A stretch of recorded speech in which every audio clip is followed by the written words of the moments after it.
Sejam todos bem-vindos a mais um episódio, este que vem a ser o nosso 40º episódio, número 40, casualmente coincidindo com os 40 anos da nossa patrocinadora de Pan Gaúcha. Mas estamos iniciando nesse 40º episódio com muita alegria, mais uma vez, o Varejo Passado em Revista, contando todas as histórias do varejo, trazendo ferramentas, trazendo produtos, trazendo técnicas, num grande mix que a gente se propôs a fazer, que semanalmente está no YouTube, Spotify, e que para que continuemos crescendo, é importante que vocês deem um like, se inscrevam no canal, vem crescendo organicamente cada vez mais, compartilhem, comentem, porque nós temos tido uma opção de não alavancar artificialmente. Nós estamos crescendo organicamente, para nossa muita alegria. Agora, recentemente, estivemos na convenção da Agas,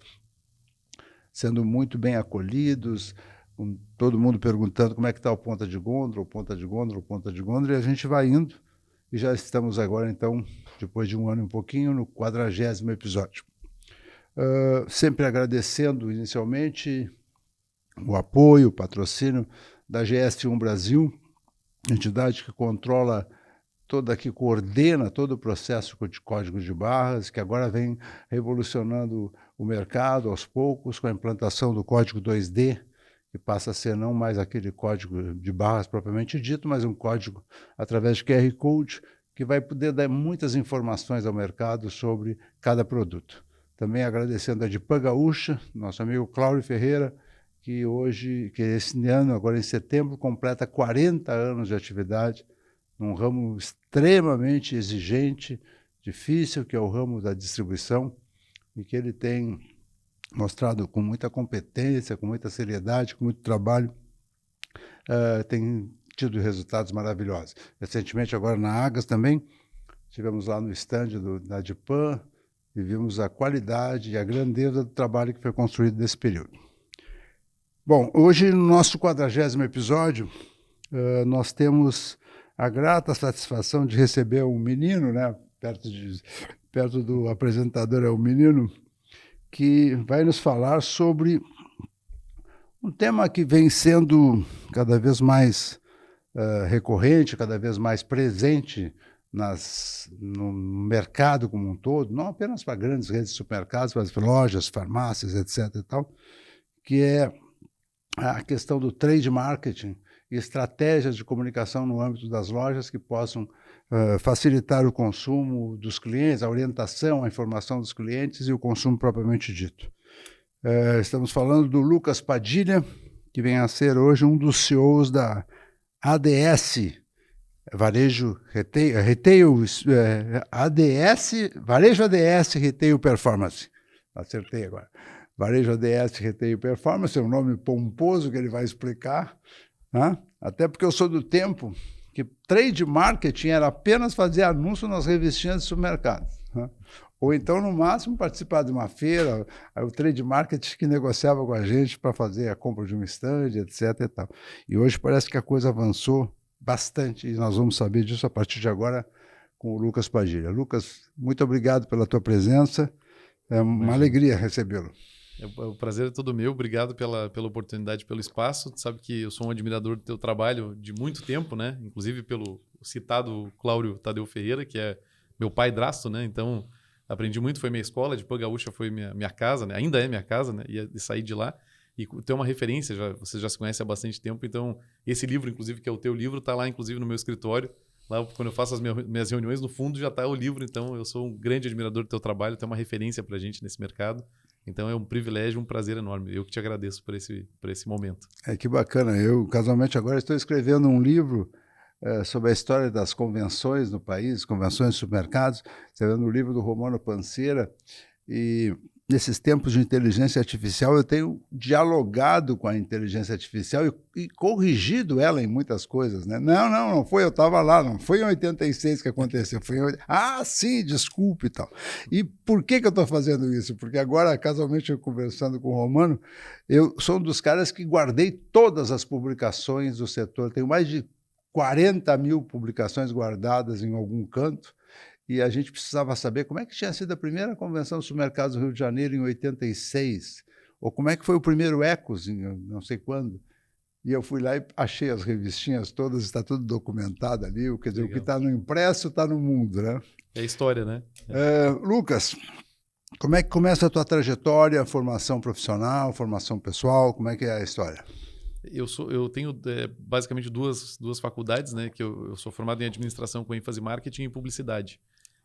Eu sempre gostei muito isso em Curitiba. Me formei em Curitiba e depois eu fiz a publicidade. Na verdade, desculpa, publicidade em Curitiba, e aqui eu fiz a administração com ênfase em marketing, que foi na Uniriter, né? E daí a minha formação sempre foi muito chão de varejo, né? Porque eu comecei a trabalhar com 14 anos também já vendendo cosmético de porta em porta de salão de beleza e distribuidoras e tal. Então eu sempre gostei muito do varejo, mas eu acabei percorrendo um pouco de cada lugar, trabalhei em banco, trabalhei em vários lugares até achar o meu lugar, mas eu sempre ia e voltava para o varejo, né? Então dava uma beliscada em outro mercado, voltava, até que eu tive uma situação pontual lá de vida, até de saúde física, né? Que daí o Cláudio, né, que é meu padrasto, né, que é o vô da minha filha Luísa, e é o vô, né, vô com V maiúsculo mesmo, um vô maravilhoso, e ele que me incentivou bastante a ir me enfiar de cabeça no varejo alimentar, e daí quando eu fiquei bastante tempo na Dipan, isso que me despertou realmente esse amor pelo varejo que eu tenho hoje, que eu não consigo imaginar em outro lugar. Então, minha formação é de comunicação, e estando na Dipan eu comecei a ver que tinha muito dinheiro ali, né, que a indústria estava disposta a investir, mas faltava muitas vezes até responsabilidade com a entrega por parte do supermercadista. Então eu pensei, mas será que eu não consigo fazer isso aqui também, ajudar o supermercadista? E daí quando eu resolvi sair da Dipan para fazer esse movimento e criar a empresa, o Cláudio inclusive foi meu mentor, né, me ajudou, me empurrou a fazer esse negócio acontecer. E ele foi acontecendo, e daí eu migrei definitivamente para o trade marketing, porque lá na Dipan a gente já fazia trade, só que fazia usando merchandising, execução de loja, aquela coisa que a gente conhecia, que era o antigo trade, como tu falou, ele vem lá do merchandising mesmo, né? E daí eu acabei indo para esse lado, e daí me firmei mesmo no trade marketing e venho estudando há tranquilamente mais de 10 anos, focado totalmente no trade marketing. Eu tenho uma história muito interessante da palavra merchandising. Lá em 1985, nós fomos fazer a primeira convenção paulista de supermercados. Olha só, nós, uns gaúchos, uns meninos gaúchos, fomos convocados e assinamos um contrato para fazer a primeira APAS. Nós fizemos, eu, Romano, Mano, etc. E aí, lá pelas tantas, nós tínhamos que fazer uma convenção, não sabíamos bem, era a primeira nossa convenção. O Cláudio Pacheco, que era o diretor de marketing da Johnson & Johnson, o gaúcho foi almoçar, me chamou para um almoço e tal, e aí daqui a pouco ele está conversando comigo assim, vocês fazem merchandising? E eu não sabia o que era merchandising. Aí eu disse, não, óbvio, lógico que fazemos. Então tá, então eu quero colocar os 3 logotipos de produtos no painel de fundo de palco da exposição. Vocês vão ter um painel, né? Sim, primeira convenção paulista do mercado. Eu quero botar 3 logotipos, pode ser? Pode, legal. Tá, e quanto custa? Eu mantive $10 mil. Tá fechado. Tá fechado. Se tivesse pedido 20, talvez seria bom igual. Eu chutei, eu não sabia nem o que era merchandising, nem quanto custava, mas não ia perder pro cara. Meu amigo depois. Aí o problema não foi só esse, o problema é que quando chegou no dia da inauguração da Convenção Paulista do Mercado, naquela época eram uns painéis de lona, né? Pintados, o cara chegava de noite na véspera, pintava C, O, N e tal, ele pintava, não era essa moleza que tem hoje. Chegou os adesivos dos produtos que a Johnson & Johnson, em 85, queria botar. Era John Tex, sempre livre, não sei o quê. Houve um escândalo, como John Tex. Naquela época, John Tex era camisinha de Vênus, era preservativo ligado. A AIDS estava começando a explodir no Brasil. Um troço, uma polêmica, né? Final da história, a APAS não deixou botar os logotipos. Eu tive que renegociar, ainda bem que ele aceitou, e saiu só Johnson & Johnson. Casualmente, eu até tive na Johnson & Johnson, trabalhei lá, inclusive, 2 anos. Merchandising, então. Mas vamos lá, então aí tu tu sai da Dipan e monta uma empresa, é isso? Isso, na verdade, a gente, com esse intuito de poder atender e dar o apoio ao supermercado para trazer mais dinheiro mesmo, investimento da indústria, só que com responsabilidade, como na Dipan a gente é indústria, né? Durante muito tempo eu fui ao lado da indústria e entendi a dor da indústria de não ter o retorno, né? Então tinha aquela foto mal tirada, tinha aquele, né, o promotor que às vezes ia, às vezes não ia. Então não tinha uma comprovação real do que era feito e nem o controle de quanto de investimento retornava para a indústria. Então, quando eu resolvi criar esse negócio, foi primeiro olhando para profissionalizar a comunicação. Então, eu chegava para olhar um pouco para o marketing, então deixar o marketing mais profissional e, a partir disso, começar a vender trade efetivamente. Só que, tanto que o primeiro trabalho mesmo que eu fiz, inclusive com o Vieser, seu Mário e o Matheus estiveram aqui contigo, inclusive, né? Eles me abriram as portas, inclusive tenho muito a agradecer a eles, porque eles foram espetaculares comigo, abrindo as portas para esse trabalho. E a gente começou primeiro pelo marketing, estruturou bem o marketing e depois foi vender. Então, inclusive, na primeira APAS lá que eu rodei com esse intuito, eu fui com o Matheus, a gente foi batendo de indústria em indústria, arrecadando dinheiro lá, mas com a ideia de falar, não, a gente vai entregar, a gente promete que vai entregar. Então a gente baseou todo o trabalho com a ideia de não só vender o investimento para a indústria, mas também ter a responsabilidade de dar retorno para a indústria. E não só retorno de comprovação, retorno de financeiro também. Então daí para isso a gente foi começando a criar o entorno da empresa para entregar com responsabilidade e fazer com que a indústria enxergasse valor nesse dinheiro investido. No caso do trade marketing, dá para simplificar dizendo que é todo investimento em comunicação que não é feito diretamente ao consumidor, não?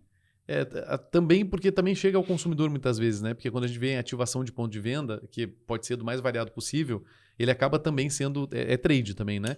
Porque essas ações de sellout, né, principalmente, daí tem até um pedaço do nome que eu estava te comentando, isso é também voltado para atingir o consumidor final. Então o trade ele também é responsável por entender o perfil de consumo e contribuir na jornada do cliente para que ele possa comprar mais. Esse é o objetivo também, né? Claro que por meio de alguns estímulos feitos por um trade estratégico, mas também tem esse objetivo. Tá, mas aí a primeira empresa chama-se Bodega Criativa. Bodega Criativa. Criada em 2020, 2021. Isso. No meio da pandemia, por acaso. Foi logo pós-pandemia e com a ideia, inclusive, de poder trabalhar mais comunicação, porque teve um boom de marketing digital, comunicação e marketing geral, né, na pós-pandemia. E daí, quando aquele movimento todo, e eu já era um entusiasta, eu já tinha feito publicidade no passado, então eu já era entusiasta da área, né? E eu tentei combinar isso com a experiência de supermercado ou de varejo alimentar, né? Para poder entregar um negócio mais profissional para o varejo, que a gente sabe que o varejo ainda, ele ainda sofre bastante para profissionalizar algumas áreas, né? E daí, quando eu lancei a Bodega Criativa, foi inclusive na Agas, dia 23 de agosto de 2022, na Agas de 2022, fez 4 anos agora, a marca Bodega Criativa, que a gente já trabalhava nos bastidores e a gente resolveu lançar essa marca com o intuito de... A bodega era para aproximar, que antigamente bodega era aproximação, era trabalho personalizado, né? Não era aquela coisa pronta, né? Eu chegava na bodega e eu queria uma alpargata, né? Então eu chegava lá, deixa que eu encomendo, eu vou te entregar o que tu precisar. Então esse no fim era o nosso objetivo, entregar com a bodega tudo que desse para entregar em comunicação e trade para o varejo alimentar, para o supermercadista. E depois a gente foi evoluindo a empresa, né? Então, mas a gente partiu da Bodega Criativa, que era uma empresa local, regional, depois foi indo para Paraná e Santa Catarina, né? O Santa Catarina e Paraná, e depois a gente foi expandindo um pouco mais a nossa atuação para os 3 estados do Sul. Tá, mas aí lá em 2021, 2022, tu abre uma empresa chamada Bodega Criativa e vende a empresa de que forma? O que tu vai fazer para os caras que foram teus clientes? Lembra do primeiro cliente, primeiro case? Como é que funciona isso? O Vieser foi uma referência, né? E é legal citar aqui, porque eles me permitem que eu cite eles também como nosso case de sucesso, né? Eu entrei lá para basicamente melhorar o marketing, fazer com que o marketing fosse mais comercial, criar ativação em loja, criar um relacionamento próximo com o consumidor, sair daquele marketing tradicional e trivial de encarte, de postagem de rede social e fazer o negócio acontecer no chão de loja, que sempre foi minha especialidade trabalhando com merchandising e na Dipan. E daí, quando eu peguei o marketing lá com o Matheus, a gente conseguiu... a gente fez tanta ativação, a gente fez, por exemplo, um stand-up comedy dentro da loja, que depois da loja ter fechado, a gente fez stand-up com quase 200 pessoas lá. Então, a gente fez um teatro lá dentro. E aquilo lá marcou muito, porque foi uma coisa totalmente inusitada. A gente fez várias ativações de Dia das Crianças, né? Páscoa, Natal, com show dentro da loja. Né? A gente fez um monte de coisa totalmente diferente, que o varejo não estava acostumado com essa proximidade tão forte. Inclusive, no ano passado, o Vieser ganhou um reconhecimento em São Leopoldo da marca mais lembrada de supermercado. Porque tinha muito essa vontade né, essa ambição nossa e da família toda, né, o seu Mário, enfim, o seu Ademir também apoiou muito, seu Sérgio, o seu Enio. Todos eles queriam que a marca ficasse mais mais próxima do cliente, sem perder aquele refino, porque o Vieser tem essa ideia de trabalhar também qualidade, né? E principalmente trabalhar qualidade. Então a gente começou a trabalhar com refino, mas com proximidade no ponto de venda. E começou o negócio dar certo, daí a indústria mesmo começou, mas peraí, se o Vieser está fazendo tanta coisa diferente, eu quero estar próximo desses caras, né? E a gente começou a fazer daí um trade mais profissional. A gente chamou todos os fornecedores num lugar, lá na Six, inclusive em Canoas, que o seu Mário é diretor lá até hoje, né?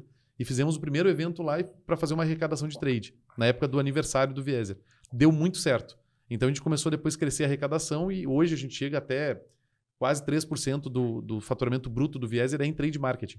Só que isso é bom porque isso ainda cresce. Então desde o começo a gente foi crescendo a arrecadação e o trade ele começou a virar consequência de um marketing bem estruturado e bem feito e o dinheiro começou a voltar com o investimento da indústria e daí o trade foi profissionalizando cada vez mais, né? Vamos lá, vamos botar a bola no chão de novo.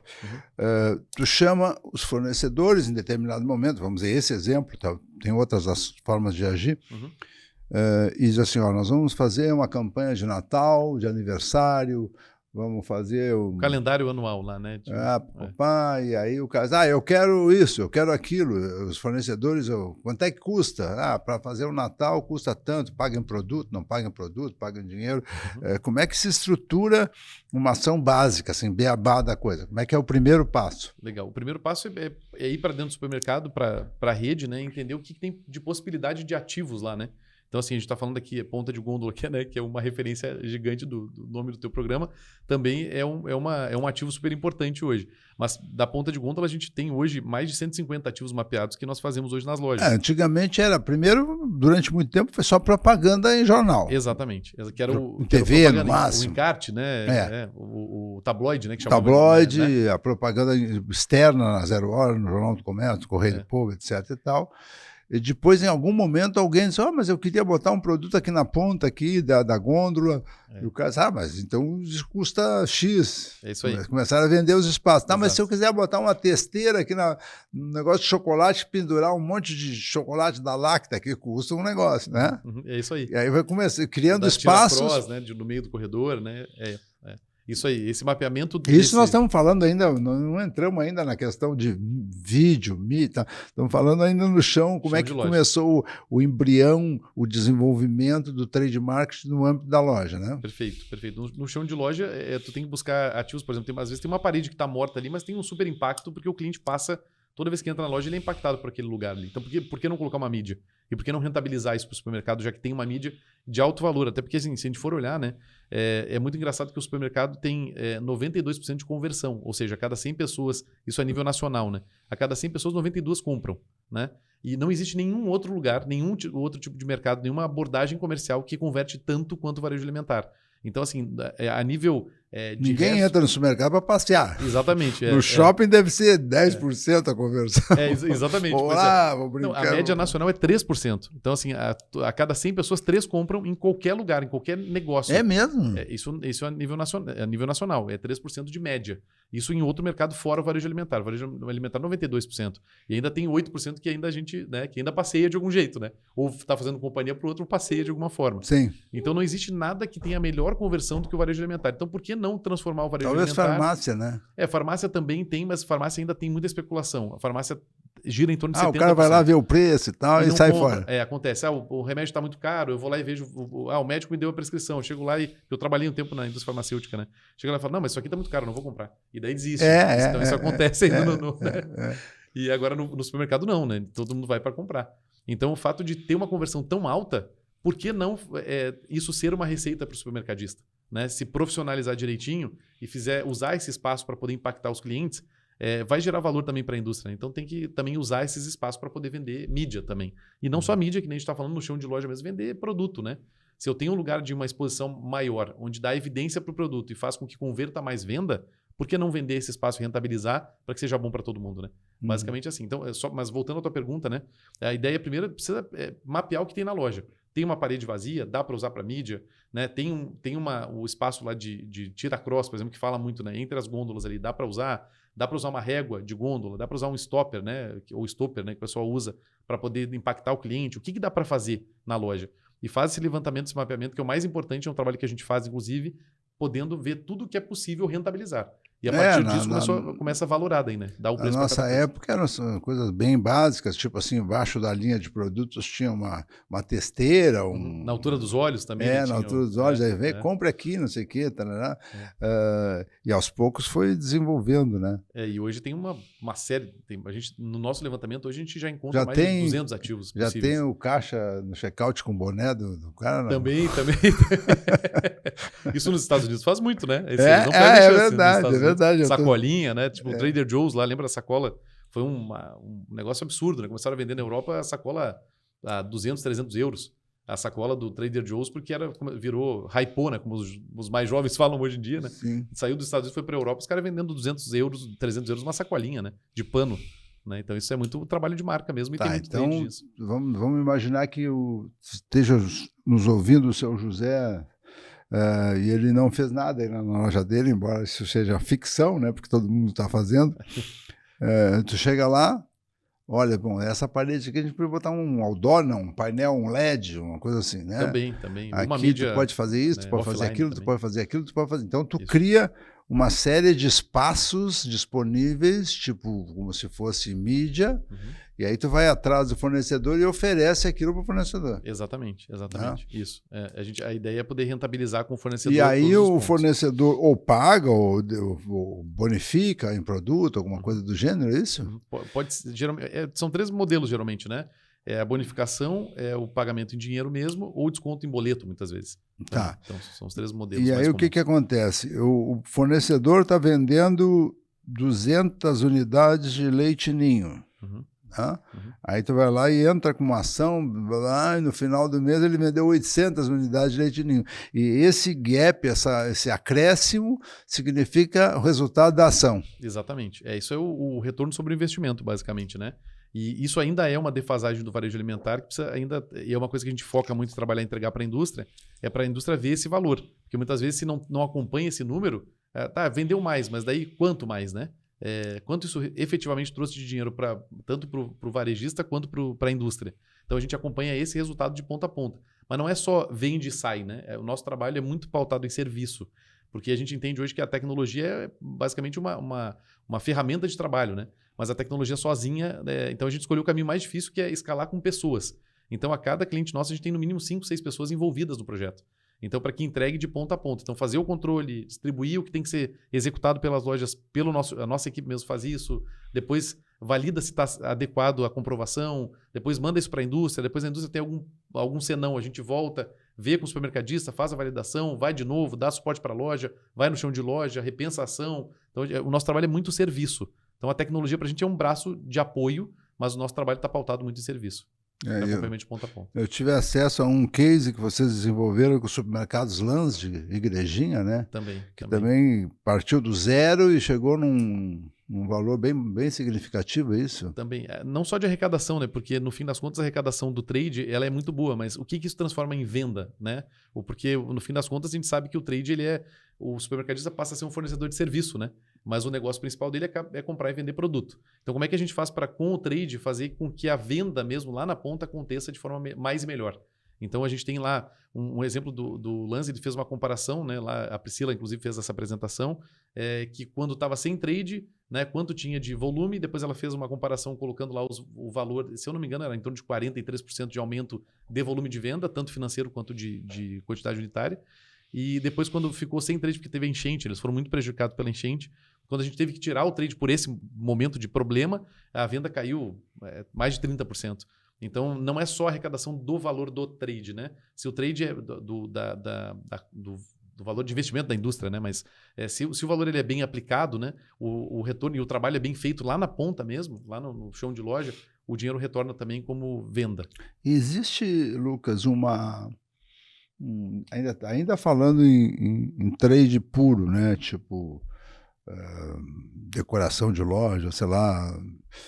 Existe um limite para avançar nessa área, ou que não incomode o consumidor, ou já está chegando no ponto que o consumidor, deixa eu sair, tem esse balão aqui que está me atrapalhando, esse papel aqui está não sei o quê. Existe, o consumidor tende a se incomodar, ou até que ponto o consumidor assimila esse processo? Então, eu acho que isso vai muito do bom senso, né? E a gente trabalha nisso. E eu sei que tem uma dificuldade de chegar nesse meio termo, né? Chegar nesse equilíbrio, mas dá muito para fazer. Porque, se bem estudada a loja, que eu ainda vejo que existe uma resistência, né, de quem trabalha com trade, especialmente empresas como é o nosso caso, né? Assim, na verdade, o nosso modelo de negócio hoje não tem ninguém que faça nesse perfil, né? Ou pelo menos não nesse nicho de mercado que a gente trabalha lá no pequeno e no médio, né? Existe uma resistência de ir para o chão da loja e olhar como a loja funciona. Então a gente cobra muito isso da nossa equipe, né? A gente faz isso com muita frequência, de ir para a loja, entender qual é o fluxo do consumidor para que isso não aconteça. Então só existe um jeito de não passar do limite. É entender como o fluxo acontece, entender como a loja funciona, entender como as pessoas circulam, como os funcionários fazem reposição. E para isso a gente precisa estar no chão de loja interpretando essa relação do consumidor com a loja, mas dá sim para fazer, dá para rentabilizar bastante. Eu vou te dar o exemplo que a gente falou agora do Vieser, por exemplo, que foi lá atrás o nosso primeiro case. Tu não vai ver uma loja poluída, vai ser uma loja super clean. Claro que tem várias ativações de trade, mas o Vieser, por exemplo, chegou a adicionar 37% de última linha com o dinheiro do trade. Então o incremento lá saiu na média Brasil, se fosse pegar, 2,9% para 4% de última linha, considerando só o que foi feito de arrecadação de verba de trade. E ainda assim, o cliente tem uma boa experiência de consumo, o Vieser é bem conceituado, ganhou agora, inclusive, na Agas, né? Ganhou o reconhecimento de marca de novo. Ganhou um carro também, né, seu Matheus? De novo, né? Segundo ano, né? Consecutivo, né? Quando não é o Vieser, é o Rig. Quando não é o Rig, é o Vieser. Então, com sorte, esse pessoal, né? E, então, assim, a gente consegue ter uma loja muito fluida, muito bem colocada, né? Muito, muito harmoniosa e sem desrespeitar o consumidor. Então, dá para fazer sim, mas precisa conhecer o chão de loja. E que é o diferencial que nós entregamos no nosso trabalho. Eu estou ainda segurando para entrar na parte de mídia mesmo, digital. Como é que tu imagina que seja hoje o percentual de empresas que já perceberam a importância desse trabalho? Todas elas têm? Ou ainda tem muito espaço para crescer? Como é que funciona? Tem muito espaço. É porque quem percebeu ainda a necessidade está muito mais ainda pelo incentivo do mercado falar muito sobre trade, mas pouco sobre a aplicação prática real do dia a dia, né? Então, eu acho que assim, se for olhar a nível nacional, eu acho que, sei lá, 30% dos supermercados se deram conta do que é possível. Mas ainda assim, nem os 30 estão realmente preparados, profissionalizados para poder receber a indústria e ter esse nível de resultado, né, que a gente está falando aqui de 37% de incremento e tal. Então, acho que ainda tem muito espaço, e para a indústria também, né? Tem muita indústria menor, por exemplo, regional, que não tem uma área de trade estabelecida. Então, para que profissionalize e todo mundo ganhe, o trade precisa ser mais profissionalizado cada vez mais, tanto no varejo quanto na indústria. Então, se eu tivesse que chutar um número, eu acho que, pelo que eu tenho visto a nível nacional, que eu estou rodando o Brasil inteiro, até o mundo, como eu te comentei antes, eu acho que no máximo 30% ainda entendeu e ainda assim com uma defasagem de aplicação no dia a dia. Sim, porque tem um outro lado, né? Tem um lado do supermercado para colher e tem um lado da indústria que tem que abrir a mão, né? Exatamente. Tem muita indústria pão dura ainda que não percebeu a importância de, né? Também. Não, e também não adianta só pedir para a indústria o dinheiro, né? Porque passar o chapéu, problema né? todo que também sempre permeou o setor é que as margens são muito reduzidas, né? Muito, verdade. Então eu imagino que o cara da indústria, já te dou o produto vendido no meu limite mínimo para tu ter uma margem um pouquinho maior e ainda tu quer que eu tire dinheiro para pintar o teto da loja, para não sei o quê, para fazer um paraquedas, descer o Papai Noel de paraquedas. Para ser diferente, né? É uma negociação meia ou não? Acontece muito, mas eu vou te dizer que eu escutei, na verdade, um exemplo uma vez para mim foi o melhor até hoje, que é do Ezequiel, inclusive do Lance lá, né? E ele trouxe um exemplo numa apresentação que nós fizemos para os fornecedores, que é o seguinte: ele perguntou quem tem filho aqui? E daí o pessoal levantou a mão. Então, pessoal, quem tem filho, como é que a gente educa os filhos? Como é que o filho dá certo, né? Se a gente faz carinho no filho, entende o filho, para conversar com o filho, esse filho, ele evolui bem, né? Agora, se a gente não der bola nenhuma para esse filho, como é que acontece? Ele fica tirado do mundo. E, no passado tinham 20, 30 filhos, não dava para dar atenção para todo mundo, era impossível. Então, o que ele fez essa relação que é muito verdade. Então, assim, se eu pegar o filho no colo e cuidar dele, ele vai evoluir. Agora, eu tenho 6 mil, 10 mil, 12 mil filhos para cuidar. Então, se eu não der atenção específica para esse filho, ele vai ser mais um. Então, o fato do trade dar evidência para o produto e dar esse diferencial para poder entregar mais e vender mais, realmente precisa dar esse carinho especial, que é o filho que o Ezequiel chamou, né?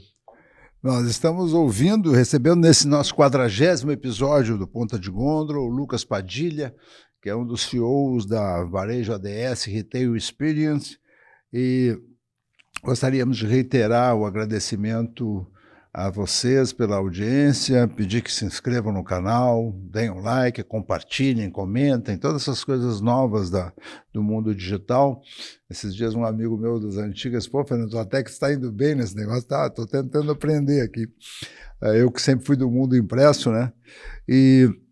Então, que se inscrevam ali, dá um sininho, não sei o quê, curtam, vale a pena, é bacana, nos estimula. Agradecer mais uma vez, como sempre, o apoio, o patrocínio da GS1 Brasil, da Associação Brasileira de Automação, que está desenvolvendo o código 2D, código de barras, que não será mais código de barras, código QR Code. Agradecer também a Dipan Gaúcha, que comemora 40 anos de atividade no setor de distribuição no nosso mercado, e convidá-los a assistir uma mensagem de cada um deles. Pai, posso levar essa granola? Ah, não sei, filho. E para celular? Olha, pai, essa granola é feita com grãos integrais, não tem glúten, foi feita há menos de uma semana e tá longe de vencer. Boa, filhão. Você realmente é o herói das compras. QR Code padrão GS1, um código infinitas possibilidades.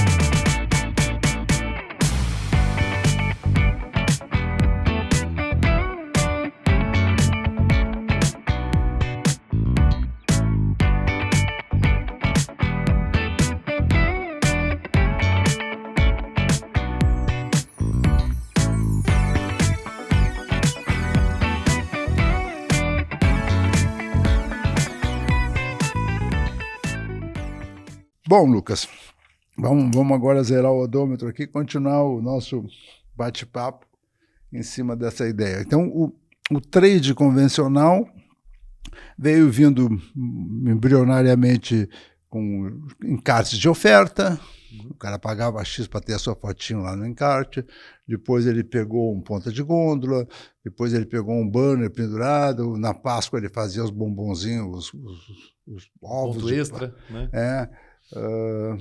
E aí ele começa a avançar para outras ideias. E tu muda em 2026, tu deixa a Bodega Criativa, se associa com o pessoal de São Paulo, né? Exato. E cria a Varejo ADS Retail Experience. Retail Performance. Performance, desculpa. Imagina. Com que objetivo e o que ela agrega nesse processo que tu já vinha desenvolvendo? Legal. A Varejo Ads, originalmente, né, que tem o Marcos e o Dario tinham como sócios, e eles são meus sócios hoje, vendiam publicidade nas telas, né? Então, por exemplo, a Oxo, que é um cliente nosso, tinha lá uma série de telas disponíveis para negociar. Eles pegavam esse volume de telas e levavam para o mercado publicitário. O Dario é um cara que conhece muito, né? Ele já trabalhou na JCDecaux, né? Um cara que tem muita experiência nesse mercado publicitário e também conhece muito de mídia out of home, né? Que o Marcos também conhece muito desse mercado. Então, a gente começou a trabalhar. Eles trabalhavam lá atrás essa venda da mídia nas telas. Então, quando tinha, por exemplo, uma campanha nacional de um Itaú da vida, por exemplo, fazia uma campanha e lançava isso para o varejo alimentar, um pedaço desse dinheiro da verba publicitária por meio das agências. Então, as agências chegavam na gente, na época na Varejo Ads, e deixavam, Dario, tá aqui o dinheiro, faz essa distribuição pelos supermercados que são teus clientes. Então, para poder pulverizar esses lançamentos de produto ou campanhas mesmo de móveis, de uma série de segmentos diferentes do varejo alimentar. Isso começou a gerar um dinheiro novo para o supermercadista, né, que não tinha acesso antes. Porque a publicidade ela ficava muito lá em São Paulo, né? Esse dinheiro grosso mesmo vinha muito de Grupo Globo, principalmente, né? E não chegava na ponta aqui no varejo. E daí, com essa ideia que eles tiveram, eles começaram a resgatar esse investimento e trazer e fazer com que ele fosse acessível para o varejista, né? E daí, eu aqui do outro lado fazendo trade com a Bodega Criativa, trade de comunicação. Daí a gente se juntou, fez essa fusão e daí criamos o nome Varejo Ads Retail Performance para poder associar a publicidade com o trade marketing, né? Então, hoje a publicidade em telas é muito chamado de retail media, né? Então, o grande apelo hoje é com o nome comercial de retail media. Então, associar retail media com o trade e potencializar as duas áreas, né? As duas disciplinas para poder entregar mais resultado de última linha, que esse é o objetivo principal do supermercadista. Então, foi aí que veio a Varejo Ads Retail Performance a partir de janeiro desse ano.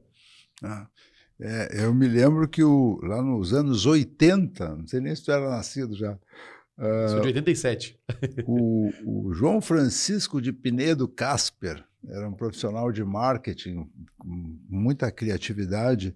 Ele lançou de modo inédito na época, no supermercado, na rede de supermercados Real, aparelhos de televisão espalhados pela loja. Olha só, em 1980, aquilo lá foi uma revolução. Não vai dar certo, muita incomodação.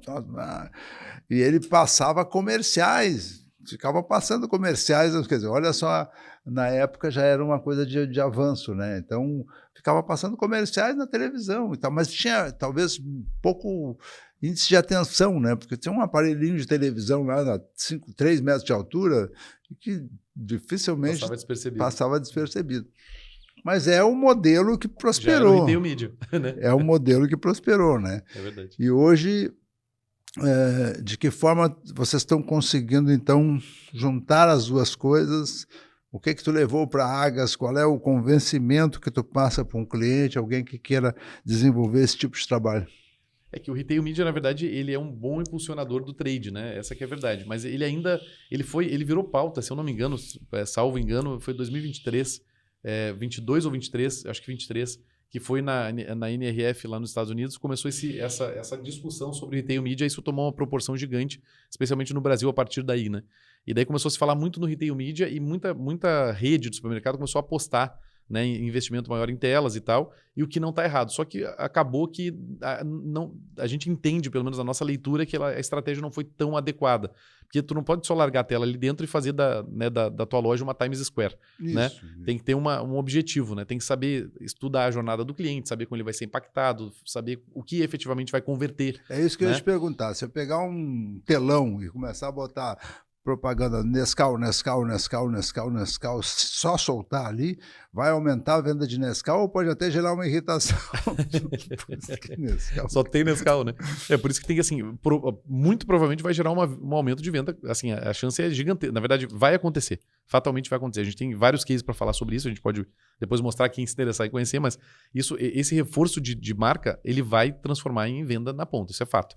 Agora, para não ser inconveniente, como está falando, precisa ser estudado, né? Como é que eu coloco isso de uma forma adequada, né?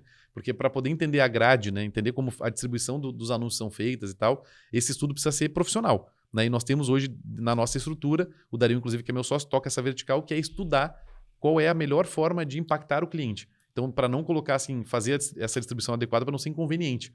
Então, a gente faz um estudo prévio de todas as telas, né, onde as telas devem ser colocadas para serem adequadas para a jornada de consumo, e também qual a frequência, a sequência, os dias, a sazonalidade, tudo isso a gente respeita para poder não gerar esse impacto, porque a gente se preocupa também, né, Fernando, muito em relação a ser um trabalho de longo prazo. Eu acho que a gente vê muito ainda no varejo coisas que assim, vou resolver agora e depois eu penso no futuro. E a gente entende que o varejo ele é construído no longo prazo. Então, se não for uma coisa feita com responsabilidade, não vai durar.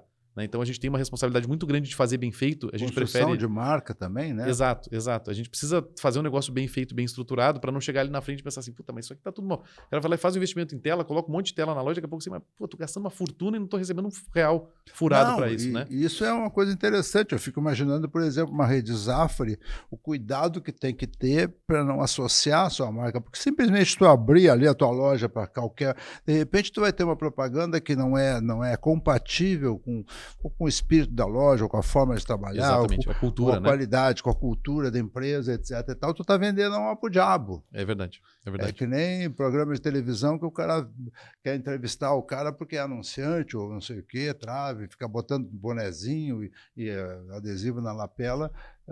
Quer dizer, tá vendendo uma pro diabo, né? Tem que preservar, tem que ser uma coisa elegante, que seja, acima de tudo, prestação de serviços, né? Exato, perfeito. Essa preocupação é exatamente onde a gente trabalha, então, inclusive, a gente não acredita no... agradando o consumidor, que recebe uma informação que ele não esperava, pá, que legal isso aqui, né? Agradando a indústria que está vendendo mais ali, agradando o supermercado que está agradando o seu consumidor. Você fecha o ciclo, né? Exatamente. E o que nós acreditamos é assim, que apostar que o Retail Media vai salvar a vida de todo mundo e vai dar caminhão de dinheiro, isso não é verdadeiro. Então, essa expectativa a gente está gerenciando nos nossos clientes também, porque antes tinha aquela coisa, Retail Media, todo mundo vai ficar rico agora vendendo publicidade nas telas. E não é assim que funciona. O retail media, na verdade, ele é um alavancador do trade, no nosso entendimento. Ele é um dos ativos do trade. Então ele precisa ser bem trabalhado e ser responsável também com a entrega para não ter esse tipo de conflito que tu está dizendo agora. A propaganda convencional tem como objetivo levar o consumidor até a loja, e o retail media, junto com em ações de trade pensado e planejado, faz com que dentro da loja o consumidor se lembre, tenha insights, inputs, lembre de comprar determinado produto, isso aqui, ou ache vantagem comprar aquele outro e tal. Exatamente. Hoje o número da última pesquisa divulgada, 72% da compra é decidida no ponto de venda. Então a intenção de fazer esse estímulo é justamente para poder ajudar ele a lembrar do produto e daí sim comprar. 72%. Embora a gente faça a lista de supermercados, a gente faz comprar leite, comprar arroz, comprar açúcar, né? Ninguém vai dizer, vou comprar leite da Molico, né? Vou comprar Geralmente arroz. Não, né? A não ser que a marca tenha, né, esteja muito sólida, né? Que hoje é difícil, porque tem valor também, tem preço, né? Tem mas ele pode ser impactado, ele ia comprar o arroz tal e chega impactado por uma certa comunicação, ou pelo preço, etc. e tal, ele troca de marca. Exato. Mas 72% das decisões de ponto de venda são tomadas dentro da loja. Dentro da loja. Então, todo o estímulo que é feito dentro da loja faz ele converter. E daí, na minha opinião, ainda a gente vive um momento muito de preço, porque também a economia está indo para esse caminho, né? Mas a verdade é que se ele for bem trabalhado, nem sempre o produto mais barato é o que vai ser vendido, né? Se ele for bem trabalhado no ponto de venda, exatamente isso que tu falou agora, quando ele é impactado ali na hora da decisão da compra, ainda a gente vê muita decisão baseada em estímulo de ponto de venda. Então, assim, a gente fala muito de preço, mas eu vou dizer assim, eu ainda consigo enxergar mais valor para o trade quem consegue olhar essa jornada completa. Quem é o teu cliente? Porque será que o teu cliente é o cara do preço? Né? Daí tem que Não, e muitas isso, vezes, né? Principalmente numa rede de mais qualidade, muitas vezes o preço é associado com produto ruim, né? Exato. O cara desconfia, pô, um bom preço é 7, o cara está vendendo por 2,50, deve ser ruim. Exatamente, ainda tem muito isso, né? Tem muito isso, né? Então você tem que ser ponderado, né, para poder trabalhar. E o trade, na verdade, ele claro que ele vai se adequar a uma estratégia, por exemplo, de atacado. Vai acontecer. Dá para fazer trade de atacado, dá para fazer um bom trade de atacado. Só que daí tu precisa entender qual é o teu público. Como é que tu chega para impactar ele? Será que, de repente, uma mídia vai funcionar melhor do que, daqui a pouco, um ponto extra? Daí tem que pensar, isso tudo é uma questão de estratégia, né? Não pode ser chutado, ele precisa ser pensado, né? Existe abertura do varejo, de uma forma geral, para receber esse tipo de input, ou ainda existe alguma reação? Então? Existe ainda bastante resistência, assim, porque o trade em si, ele é um negócio que ele pode gerar muito valor. Só que existe aí, ainda tem aquela coisa da cultura comercial também, né? Para poder o trabalho funcionar, eu até estava brincando esses dias com a equipe lá, que eu quero fazer um conteúdo, eu quero criar um conteúdo que vai falar o seguinte, nem tudo é trade. Porque o trade ele é composto de várias outras coisas. Então, assim, se não tiver uma estratégia comercial bem adequada, se não tiver um marketing bem alinhado também com as ações de trade na loja, se isso não estiver correndo, especialmente esse ponto comercial, compras, né? Se não tiver tudo bem alinhado, não funciona, porque como é que eu vou colocar, por exemplo, um produto porque o trade, daqui a pouco tem um lançamento de um produto novo, ele quer colocar numa loja específica, no dia tal, no momento tal, na sazonalidade específica lá. Mas esse produto não performa naquele lugar. Então, assim, se não tiver um elemento comercial para dizer assim, compra porque a gente vai conseguir alinhar aqui essa execução de ponto de venda, não vai funcionar. Então não adianta fazer o melhor trade do mundo. Se não tiver associado uma boa estratégia comercial e proximidade com a decisão comercial, o trade não vai funcionar a ponta, ele não faz milagre. Essa que é a verdade. Quer dizer que o Ramon espanhol massificado no trade, numa loja lá no interiorzinho do Rio Grande do Sul, não vai vender. Muito provavelmente não. Ele vai estar provavelmente bem exposto, né? Mas será que vai vender? Se daqui a pouco não é o público, né? Então, se não tiver vou dar um exemplo, tá? Eu tenho um exemplo clássico disso aí que eu gosto de contar. Uma vez até no passado teve uma proposta de negócio lá sobre um produto específico que compunha café na fórmula, né? Um refrigerante que tinha café na fórmula. E aqui no Rio Grande do Sul não vende. Não vende. Esse produto não vende no Rio Grande do Sul. Ou pelo menos não tem esse grande impacto. Em São Paulo vende muito.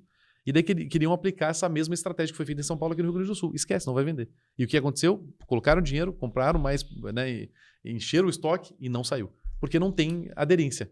Então essa responsabilidade vai além do trade, né? Vai para o comercial, tem que sentar junto, conversar, alinhar e estar próximo, né? Para funcionar. Isso aí a gente pode ter vários exemplos, né? Se você começar a fazer uma ilha de chimarrão, de mate em Maceió, Exatamente. Tem perfeito, alguns gaúchos perfeito, que vão exatamente. comprar, Mas vai ser pouco, né? Vai ser pouco.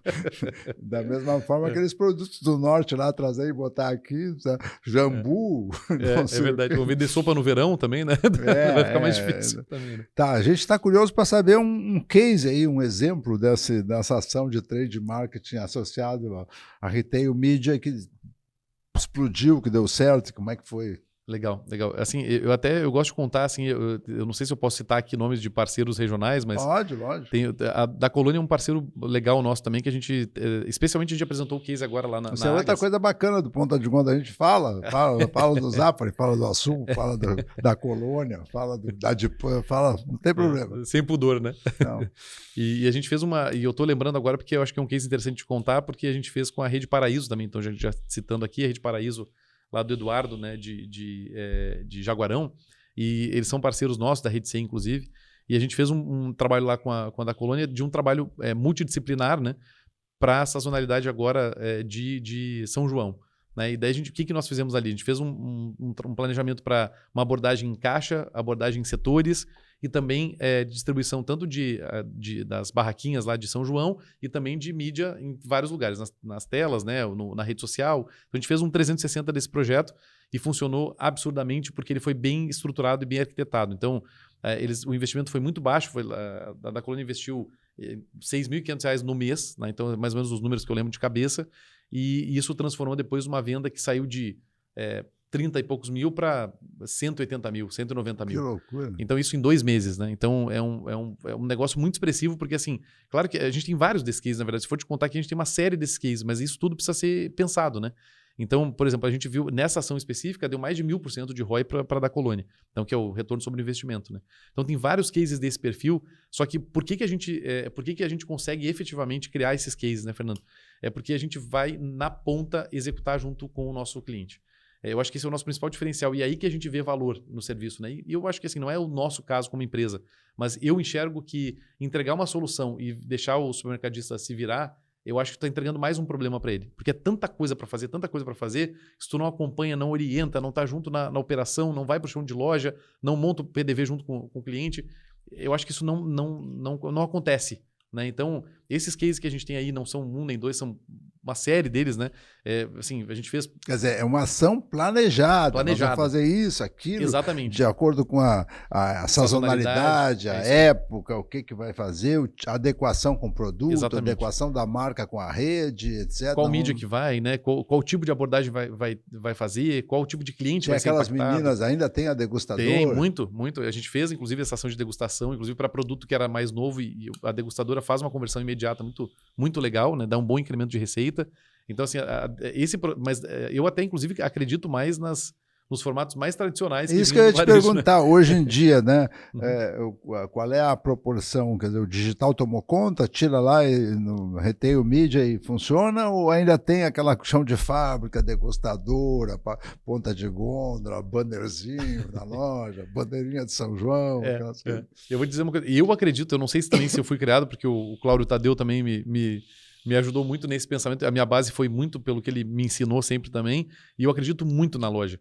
Então, assim, eu vou te dizer, eu acho que o digital ele é um bom incremento. Né? Fazer uma ação combinada com o digital dá muito potencial, especialmente de exposição de marca e de volume, né? De acesso, de pessoas enxergando e tal. Então, mas eu acho que assim, só o digital sem estar combinado com o ponto de venda, eu honestamente acho que ele não é o suficiente para o trade hoje, para o tipo de consumo que a gente tem. Eu não acredito nesse modelo. Eu acho que o digital não resolve nada. Eu acho que o que acontece é uma combinação interessante entre essas disciplinas. Então, o digital, ele combinado com o ponto de venda, ele é sensacional. A mesma coisa que colocar, por exemplo, uma ponta de gôndola e colocar uma tela, né, na parte superior da ponta de gôndola e tá ali vendendo, por exemplo, uma indústria está passando um produto lá na mídia e embaixo tem outro produto. Sim, concorrente. Então, assim, por exemplo, concorrente. Então, perde a essência do trabalho. Né? Então, acho que o digital, ele combinado com uma boa estratégia de loja, ele funciona muito bem. Mas eu acho que sem esse trabalho de combinação, eu acho que só o digital ele talvez não impacte tanto quanto deveria para a decisão de compra. Porque como toda ferramenta, e isso é lição rudimentar, como toda ferramenta, ela tem que ser bem usada, né? Sem Não dúvida. adianta sem tu dúvida. dar uma motosserra na mão de uma criança, ela não vai saber o que fazer, vai fazer tudo errado. Sem dúvida. Então, tu sem tem que dúvida. ter uma experiência anterior e usar bem a ferramenta. E eu acho que o digital vem a ser uma ferramenta, né? O digital ele pode ser sensacional, né? Inclusive, eu lembrei agora de uma ação que a gente fez num carnaval que era de um carrinho alegórico. A gente fez uma combinação que as pessoas tiravam foto, né, e marcavam o supermercado foi no Viés, inclusive, também. Que eu lembro que eu estou há mais tempo com eles, a gente está 4 anos junto, né? E a gente fez essa ação e a pessoa tirava uma foto, tinha que gastar lá uns X reais, gastava e tinha direito a fazer uma decoração de carrinho, né? E fazia uma foto, marcava o supermercado e marcava a pessoa, tinha que divulgar na rede social dela. Então a gente ia colocando isso nos destaques para o pessoal votando. E daí teve um ganhador por loja, né? Então, assim, imagina quanta gente voltava ali para poder votar nesse cara. Então ele pedia, vota em mim, vota em mim, vota em mim. E daí tinha um ganhador por loja que ganhava um vale-compras de R$2.000 cada loja. Então, cada loja, eram 10 lojas na época, cada loja, cada ganhador do carrinho mais legal, né, mais bem elaborado, ganhava. E depois tinha ainda o desfile das campeãs e o campeão ganhava mais 3.000 ainda Que de vale-compras. maravilha, coisa Então, boa. isso é um combinado de loja, né? Aquele calor da loja, carnaval, festa e tal. E geralmente é um momento que a venda cai, né? Porque muita gente vai pra praia e tal. A gente fez uma comparação de um ano contra ano, a venda foi muito superior por causa dessa ação. E ainda a gente conseguiu fazer essa conciliação do digital muito forte. Então a gente teve lá, só para ter uma ideia, a gente teve mais de 1,5 milhão de pessoas vendo, Que impactadas por maravilha. essa ação. Que Né? maravilha. Então é legal que daí combinado funciona legal. Tu estava me contando há pouco que fizesses esse ano 2 viagens internacionais ao Japão. Na verdade, China. A 3, China, na verdade. é a China do nosso amigo Carlos Romano Panceira, Com ele mesmo. ele sim, da Retail Experience. Experience, né? isso aí. O Romano Recomendo. o Romano que tem levado vários empresários do Brasil à China e outros países, coordena viagens maravilhosas. Tu foste à China e foste A Euroshop também. a Euroshop. Também com o Romano. Tá. E eu fui na NRF também, mas daí dessa vez não fui com o Romano. Tá. A pergunta que se impõe é o seguinte: o que já está existindo lá que não chegou aqui ainda? Tem alguma novidade? É tudo mais ou menos a mesma coisa? As próximas lojas vão ser giratórias, de cabeça para baixo? O telão tem alguma coisa assim surpreendente? Que as feiras sempre... Nós costumávamos dizer, quando nós íamos ao FMI em Chicago na década de 90, que as coisas naquela época que a gente via lá, 10 anos depois estariam no Brasil. Aos poucos esse prazo foi diminuindo e talvez hoje seja 6 meses, quando não mais, menos, né? É verdade, é verdade. Até quando a gente fala de China, assim, porque China A eu gente, acho que... self-checkout, há 10 anos atrás, primeira rede lá no Texas botou um self-checkout, 10 anos depois chegou no Brasil. Agora as coisas estão se ajeitando e se aproximando tanto, mas ainda assim tem novidades, não tem? É verdade, é verdade. Inclusive, self-checkout, Laurenti foi, né, o Luiz Fernando Laurenti, que é meu amigo, teve comigo, inclusive, na Agas agora, estava comigo na China e na Euroshop. Ele, inclusive, foi um ícone nisso aí, a Laurenti fez um boom nesse negócio de self-checkout no Brasil, né? Mas assim, falando um pouco sobre China, porque eu acho que China é o maior impacto, né? Quando a gente vê... Só para não perder o gancho, agora já existem checkouts que não é nem self-checkouts, né? Tu simplesmente larga a tua cesta ali de coisa, ele calcula, te dá nota, tu vai embora. É um IA checkout. Ele consegue... A GS1 tem um centro de pesquisas maravilhoso lá em São Paulo.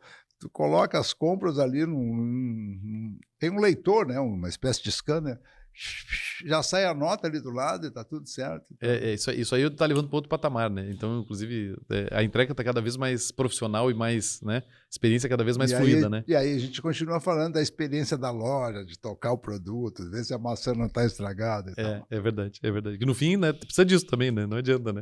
Como é que é a história da China? Então, a China, o que me impactou bastante, assim, mais foi assim, eu acho que a audácia mesmo de execução, assim, eles são audaciosos na execução. Então, eu vejo assim, por exemplo, eles não têm medo de testar tecnologia. Então, a gente pega lá, por exemplo, etiqueta eletrônica aplicada de formas diferentes, né? O QR Code para poder fazer a leitura, por exemplo, do produto e entender que daí lá no próprio QR Code tem lá a informação da origem do produtor, tem um monte de informação mais profunda sobre o produto. Que é o código 2D que está chegando aí. Que é o aí. Código 2D que estava falando, né, da GS1. GS1. Da GS1. Então, isso está acontecendo já bastante na China, a gente vê acontecendo isso lá na vida real. Uma coisa também que eu achei muito interessante lá é que eles colocam muitas degustações, mas muitas mesmo. Então, assim, o negócio é de conversão mesmo. Eles acreditam muito mesmo tendo muita tecnologia, eles acreditam no corpo a corpo. Então tem uma série de degustadoras das próprias redes, então não é nem da indústria, né? É a própria pessoa que trabalha aí no supermercado dando fruta, dando legume, dando verdura, carne. Tinha um espetinho de degustação de churrasco, um espetinho inteiro. Então, assim, para fazer aquele negócio de provar mesmo, que a gente provar e levar. Eles têm que vender carne de cachorro, né? Pois é, então tem que vender nessas carnes mais alternativas que eles trabalham. Os frutos do mar, tudo nos vivos ali, né? Nos aquários, né? Então o negócio é bem impactante, assim, para quem, né, tá vendo aqui, totalmente diferente do nosso. Mas eu acho que essa audácia de testar muito modelo, de fazer isso, a tecnologia associado ao tradicional, eu acho que eles fazem como ninguém, porque eles têm uma capacidade de ser doutrinados assim para fazer tudo como tem que ser, como está no protocolo, né? Eles precisam executar direitinho. Essa responsabilidade de executar muito bem faz que quando eles saem, por exemplo, e integram a tecnologia nesse ambiente, a coisa acaba acontecendo melhor ainda, né? Acaba dando mais resultado, né? Então tu vê lá, por exemplo, vê os cartazes do paper, né? Que é aquele, na verdade o cartaz digital, né? Que coloca hoje as telinhas de LCD interativas lá no Hortifruti, por exemplo. São coisas que, assim, está muito combinado o movimento que tem do produto, da loja, da degustadora e da mídia. Então, eu acho que essa execução muito bem feita, eu acho que é um diferencial também, e essa aposta em tecnologias que a gente vê que são diferenciais, né? O robô, por exemplo, a limpeza de loja lá na China, tu vê robô o tempo todo, né? Então, assim, tu não vê mais ninguém limpando loja na China, é só robô. Então, isso é uma coisa que chama atenção também, que eles estão sempre à frente, né, dessa tentativa de trazer alguma coisa especialmente porque o problema de mão de obra não é só no Brasil, é no mundo inteiro, né?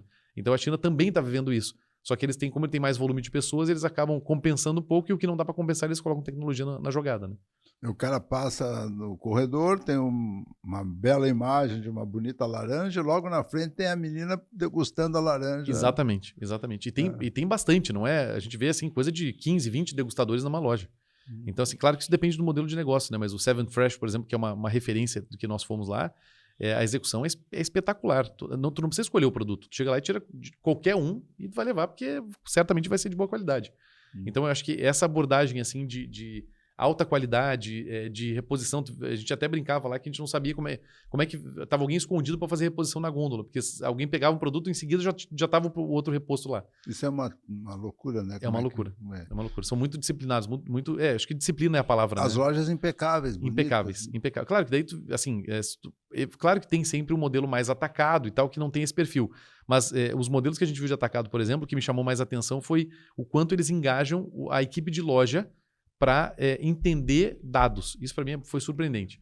Lá eles usam muito. Tem uma das lojas que a gente foi, por exemplo, todo dia de manhã eles chamam a equipe toda de loja e mostram dados do consumidor, da loja, do perfil do público que frequenta o lugar, venda do dia anterior. Usa os dados que a gente tem hoje acesso. A gente tem no Brasil já ferramentas, mas não usa tanto, né? Lá eles todo dia repassam isso pela disciplina que eles têm, repassam todos os dados e orientam toda a equipe de loja para trabalhar naquele perfil que eles estão trabalhando, que eles estão olhando. Que loucura, né? E a gente ainda tem aquela mentalidade, não vou dizer quanto é que eu faturei ontem, porque senão... Não, nada. Lá eles falam vai querer aumento. Lá eles falam abertamente. Eles chamam e falam mesmo. Todo dia eles fazem essa revisão. Que legal. Isso é uma coisa que chamou bastante atenção em relação à China também. Claro que, assim, tecnologia é uma coisa que, se for ver, é o maior impacto, né? Mas eu acho que essa disciplina me chama mais atenção ainda do que a tecnologia. Tá aí a Euroshop. A Euroshop também nos trouxe modelos assim que me chamam muito a atenção, é a combinação que o europeu está fazendo agora do atacado com o varejo. Eles entenderam esse modelo com os hard discounters lá, né? Como fazer essa execução de varejo, ou seja, atacados de tamanhos menores, ou seja, a fluidez da compra é muito mais fácil, né? Porque o atacado, no geral, tem muito produto, né? A experiência ela é mais longa, e eles conseguiram criar, especialmente os alemães, né, conseguiram criar um modelo desses hard discounters lá com preço agressivo, uma estratégia de atacado, mas um modelo de tamanho de loja de varejo tradicional, assim, 500, 600, 700 metros. E também uma coisa que também me chamou a atenção, que eu ainda vou te dizer que superou inclusive a China, é como eles fazem pouco com muito. Eles têm, nessa loja que a gente foi, por exemplo, tinha 6 funcionários no todo para fazer o abastecimento da loja. Então, a loja é extremamente funcional mesmo, né? Ela é focada nisso, mas tinha também, inclusive, produto de padaria e tal colocado lá, mas são 6 profissionais para atender a loja em tempo integral. A gente está falando de 3 profissionais por turno, basicamente. Né? Então, às vezes, um entrava o turno do outro, mas assim, na média, 3 profissionais por turno. Então, esse nível também de disciplina lá também é uma coisa que me chama muita atenção, que supera, inclusive, a China. Então, o alemão em si está está muito voltado para isso. Já o português, né, que a gente teve em Portugal também, ele vai mais para a linha do entender o consumidor. Né, ele é mais carinhoso com o consumidor. Né? Então ele tenta gerar uma experiência de consumo diferente, tenta colocar um produto de alta qualidade. Né? Então o português vai para uma linha mais de fidelizar pela barriga mesmo, né? do que os demais. O Cláudio tinha me advertido o seguinte: olha, não deixa o Luquinha começar a falar que ele não para. Isso é verdade. Vai ter 5 horas de programa. Mas, infelizmente, tudo que é bom passa rápido. Nós estamos chegando ao final do nosso 40º episódio. Com muita alegria recebemos aqui o Lucas Padilha. Muito obrigado. Da ADS. E agradecer mais uma vez o apoio da Dipan Gaúcha, da GS1 Brasil. Pedir a vocês reiterar que deem o like, compartilhem, comentem, porque é sempre bom a gente estar crescendo, a gente está muito feliz com esses 40 episódios alcançados e vamos em frente. Queria então oferecer ao Lucas Padilha as palavras finais para a sua despedida. Muito obrigado, Fernando. É um prazer enorme. Eu sou um admirador do teu trabalho, né, de muito tempo, né, já, né, porque quem te conhece aí do varejo alimentar, especialmente do nosso estado, que conhece muito, né, e do Brasil todo, mas aqui sempre foi uma referência. Então, obrigado, é um privilégio para mim, me sinto muito privilegiado e agradecido por esse momento e por ter me convidado. Só deixar nossos contatos aí para o pessoal nos procurar, né? Vai ter o Instagram ali na base. Vai estar ali? Então tá. Então, Varejo Eds Retail Performance. Acha, basicamente, não tem muito mistério, né? Mas a gente está no Instagram, do site é exatamente esse nome também. Então, obrigado de verdade. E sempre que precisar, eu estou à disposição. Se eu puder ser útil, conta comigo sempre. Foi muito bom. A gente vai avançando em vários temas. Como eu sempre digo, Ponta de Gondra é o varejo passado em revista. E a gente tem pensado vários temas e trafegando nesse mundo fascinante que é o mundo do varejo como um todo. Muito obrigado pela audiência e até o próximo.